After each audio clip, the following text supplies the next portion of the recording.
Okay, we're going to take a look at translations of a graph in vertex form or transformational form, or whatever you want to call it. So first of all, we're going to find an equation for this blue graph that we see here, the quadratic. We know that the vertex is at -1, -3. So we know that what we need to know is we need to sort of write down the form of the equation in vertex form, which looks like this. And we have to put A and B in there, and then eventually we have to find K. So that we know that A is, we always do references from 0, 0. The vertex is moved to the left 1 and down 3. So to the left 1 is a positive 1 when we put it into the equation, because it's always opposite. And B is going to be just whether it's going up or down. In this case, it's going down. So it's a -3. So when we put that into the equation, we get y is equal to k times x plus 1, opposite to what the move is, and then just -3.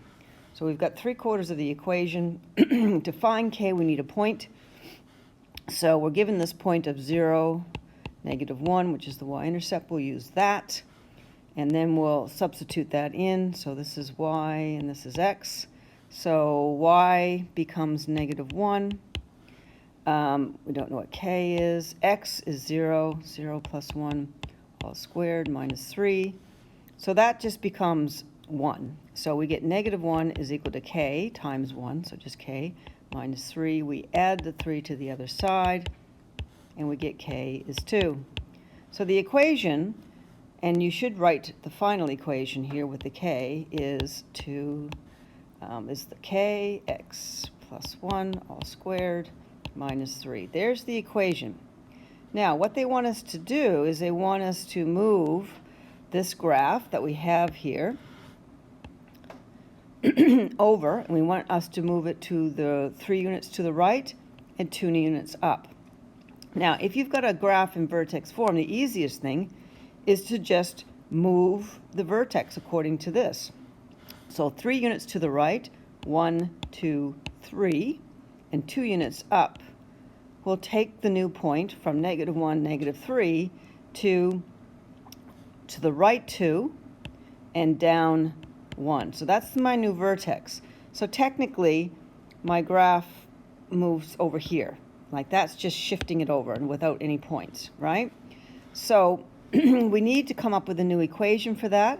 So a couple of things. We know the original equation was y is equal to 2 and x plus 1 all squared -3.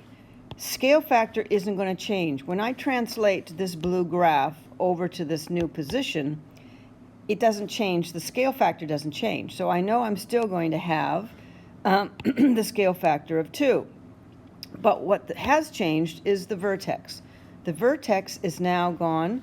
Again, remember, it's always in reference to 0, 0. It's gone to the right 2 and down 1. So that's the new point. So what that looks like is my new equation is going to be, and we can do it in red if you want, the new equation is going to be 2, but then x minus 2 all squared -1. So that's the change with the new equation. Now, you want to probably be able to graph, because it says state the equation. It doesn't say you have to actually graph it. If you were going to graph this over here, then you over 1 up 2 and so on, over 1 and up 1, 2, 3, 4, 5, 6, sort of up in here. And you could get some points by the pattern. You could throw this into your graphing calculator, go into the table function, and get some points so that you could get a nice graph of that if it was asking you to do that. But it's actually not. So that's that question.